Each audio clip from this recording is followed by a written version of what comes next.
দেশব্যাপী চলমান সংস্কার কাজের অংশ হিসেবে ক্লিন ক্যাম্পাস কর্মসূচি পালন করেছে ইসলামী বিশ্ববিদ্যালয় শিক্ষার্থীরা।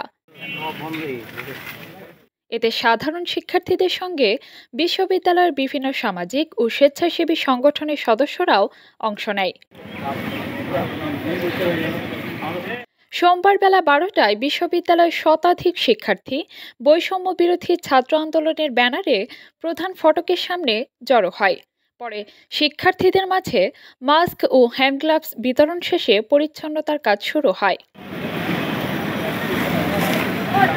এ সময় শিক্ষার্থীরা প্রধান ফটক সংলগ্ন এলাকা, ডায়না চত্বর, ঝাল চত্বর, শহীদ মিনার, স্মৃতিসৌধ সহ ক্যাম্পাসের বিভিন্ন গুরুত্বপূর্ণ জায়গা পরিষ্কার করেন।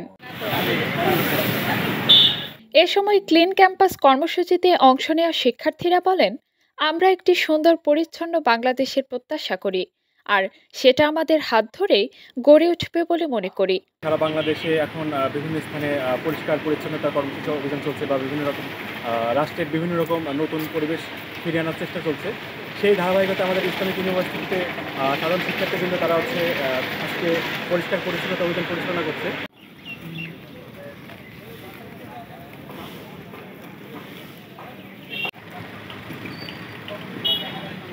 কাজী Mim, news desk, Moon Times news.